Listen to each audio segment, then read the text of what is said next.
اور ذکر مصیبت حسین کیا بھی اور سنا بھی اور اس پر گریہ بھی کیا. اور معصومین علیہ الصلوۃ والسلام نے پیغمبر کے بعد اور امام حسین علیہ الصلوۃ والسلام کی شہادت کے بعد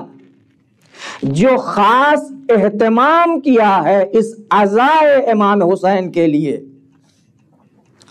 وہ اہتمام کسی اور جگہ پر ہمیں نظر نہیں آتا ہے. آپ بہت ساری چیزیں ہیں، استثناءات ہیں جو پروردگار نے سید الشہداء کو عطا کیا ہے. انہی استثناءات میں سے ایک استثناء جو شریعت میں پایا جاتا ہے، ایک استثناء یہ ہے جسے آیت اللہ محسن قرائتی نے بھی بیان کیا ہے کہ اگر حج پر جانے کے لیے مشکلات ہوں، خطرہ ہو، تو حج کا وجوب انسان سے ساقط ہو جاتا ہے اور حج کے لیے جانا اس کے لیے لازم اور واجب نہیں رہ جاتا ہے اگر حج کے راستے میں خطرات پائے جاتے ہوں. لیکن امام حسین علیہ الصلوۃ والسلام کی زیارت کی راہ میں لوگوں نے معصومین کے زمانے میں، خصوصاً متوکل عباسی کے دور حکومت میں، اپنی جان تک قربان کر کے، اعضاء و جوارح کو قربان کر کے، ہاتھ کٹا کے، پیر کٹا کے، اولاد کی قربانی دے کے، 2 آدمی جاتے تھے، ایک قربانی دیتا تھا، دوسرا امام کی زیارت سے مشرف ہوتا تھا. لیکن معصوم کا زمانہ ہوتے ہوئے امام ہادی، امام علی نقی علیہ الصلوۃ والسلام کا زمانہ ہے.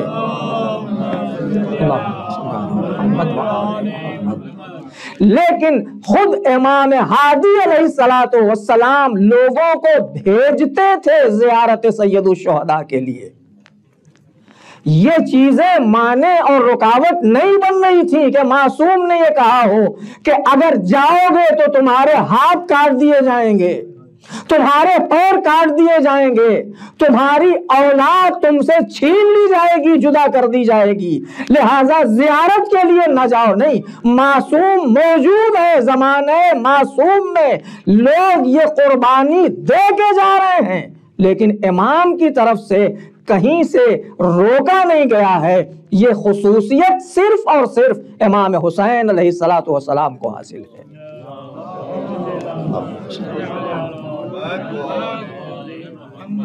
اس کاروان عزا میں، کاروان عزاداری سید الشہداء میں ہمیں شامل ہونے کا پروردگار نے موقع عطا کیا ہے. کتنے افراد ایسے تھے ہمارے درمیان جو آرزو کر رہے تھے، امید کر رہے تھے کہ اے کاش ہمیں ایک محرم اور انجام دینے کا موقع مل جائے، لیکن آج وہ ہمارے درمیان نہیں ہیں. مگر ان کے جذبات، ان کی نیک خواہشات، ان کے دل میں پائی جانے والی امام حسین علیہ الصلوۃ والسلام کی محبت، اگرچہ موت نے انہیں دور کر دیا ہے،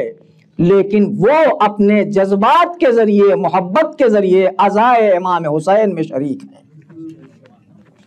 اس لیے کہ حدیث ہے معصوم کی، من احب بقوم، جو کسی قوم سے محبت کرتا ہے، اس کے فعل سے محبت کرتا ہے، اللہ اسے اسی کے ساتھ محشور کرے گا، انہی لوگوں میں شمار کرے گا. لہذا چاہے وہ بظاہر جسمانی اعتبار سے مجلس عزا میں موجود نہ ہو، لیکن ان کے جذبات تھے، ان کے احساسات تھے، ان کی محبت تھی، تو پروردگار وہی اجر انہیں بھی دے گا جو اجر اس بزم میں آ کے بیٹھنے والوں کو ہے. یہ بزم معمولی بزم نہیں ہے، یہ مجلس معمولی مجلس نہیں ہے. اس مجلس میں آنے کے بعد سانس لینا عبادت بن جاتا ہے. جس طرح ماہ رمضان کو پروردگار نے یہ خصوصیت عطا کی ہے کہ ماہ مبارک کا چاند نمودار ہوا اور ہم نے ماہ مبارک میں قدم رکھا، تو اب اس مہینے میں مومن کا سانس لینا تسبیح کا ثواب رکھتا ہے، سونا بھی عبادت کا ثواب رکھتا ہے۔ ویسے ہی سید الشہداء امام حسین علیہ الصلوۃ والسلام کا غم کا مہینہ جب سے شروع ہوتا ہے، اور یہ اسی مہینے کے لیے محدود نہیں کیا معصوم نے، بلکہ کلی بات کہی ابان ابن تغلب سے امام جعفر صادق علیہ الصلوۃ والسلام نے۔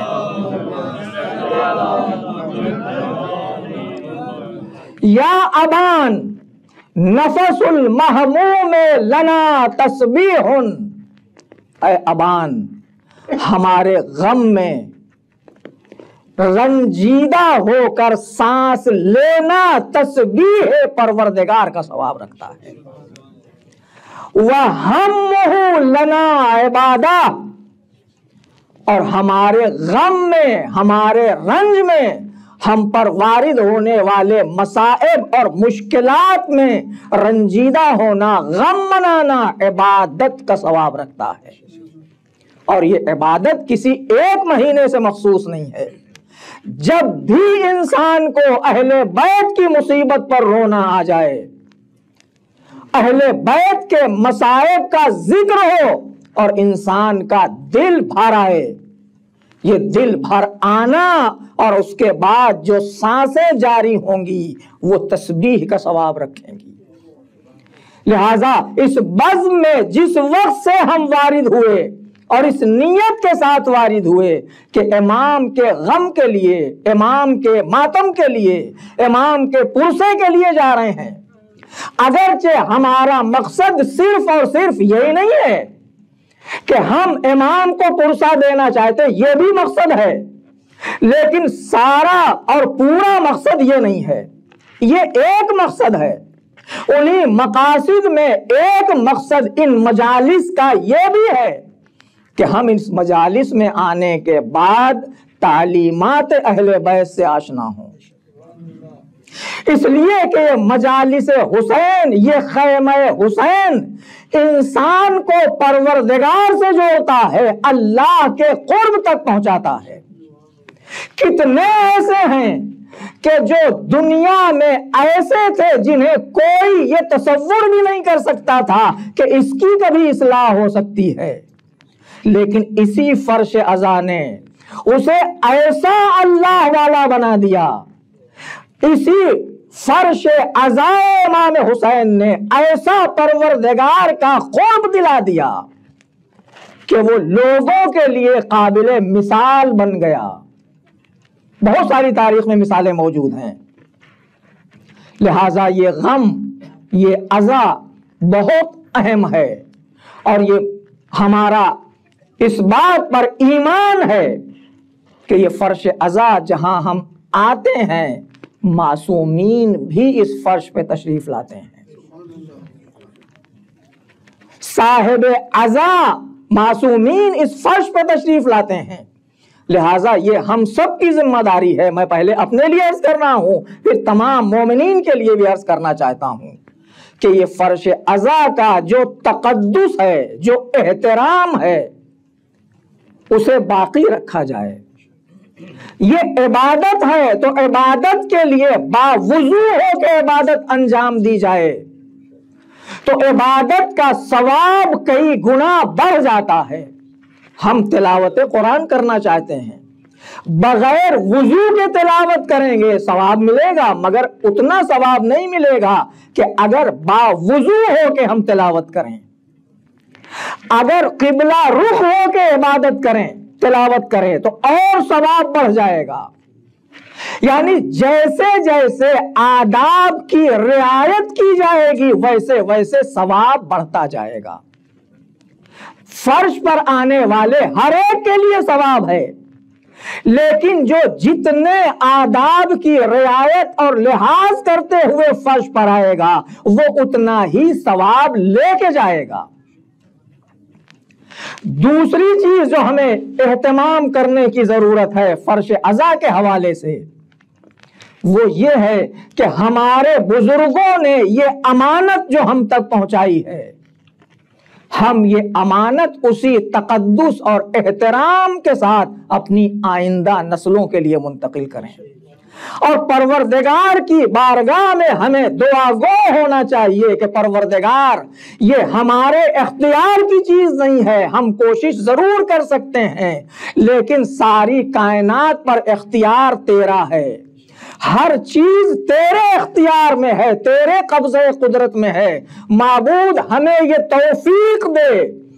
کہ ہم ایسی نسل کو پروان چڑھا سکیں جو حسین کی عزادار ہو اور اس کاروان میں شامل ہو کے حسین کے وارث امام عصر علیہ الصلوۃ والسلام کے فوجی اور سپاہی بن سکیں۔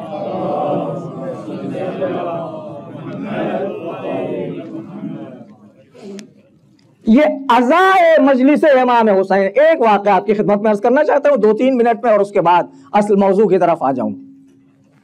اتنی اہمیت کی حامل ہے مراجع کرام، معصومین کی بات ہم نے عرض کی آپ کی خدمت میں کہ معصوم نیچے بیٹھتے ہیں اور ذاکر کو، مرثیہ گو کو امام یہ حکم دیتے ہیں کہ میرے جد حسین کے مصائب اور ان کا مرثیہ پڑھو۔ پوری تاریخ ہے، واقعہ کربلا کے بعد سے بھی، واقعہ کربلا سے پہلے بھی مراجع نے اہتمام کیا، جو نائبین امام کہلاتے ہیں، اپنے بڑھاپے کے باوجود، کسالت سن کے باوجود چل نہیں سکتے، عصا کا سہارا لے کے جلوس ہائے عزا میں شرکت کی ہے مراجع نے۔ عاشور کے دن کربلا میں مختلف انجمنیں آتی ہیں، دستے آتے ہیں ہر شہر سے، اور ہر آنے والا دستہ، ہر انجمن امام کی خدمت میں تعزیت پیش کرتی ہے، نوحہ اور ماتم اور اپنی عقیدت کا اظہار کرتی ہے۔ مراجع بھی شامل ہوتے ہیں۔ انہی مراجع میں ایک مرجع کا واقعہ ہے، ایک کربلا سے قریب ایک گاؤں، ایک چھوٹا سا قریہ ہے جسے تبریج کہا جاتا ہے یا تبریج کہا جاتا ہے۔ وہاں سے ایک خاص دستہ آتا ہے، گروہ آتا ہے، ایک انجمن آتی ہے جس کا عالم یہ ہے کہ جتنے انجمن والے ہوتے ہیں، جتنے دستے والے ہوتے ہیں، سب کی کوشش یہ ہوتی ہے کہ ہم اپنا پروگرام جلد سے جلد امام کے روضے تک پہنچ کے ختم کر لیں اور اس جلوس میں شامل ہو جائیں، اس انجمن میں شامل ہو جائیں۔ جب معلوم کیا گیا کہ اس دستے، اس انجمن کی خصوصیت کیا ہے، کہ یہ خصوصیت اسے اس وقت سے حاصل ہوئی جب اپنے دور کے مرجع وقت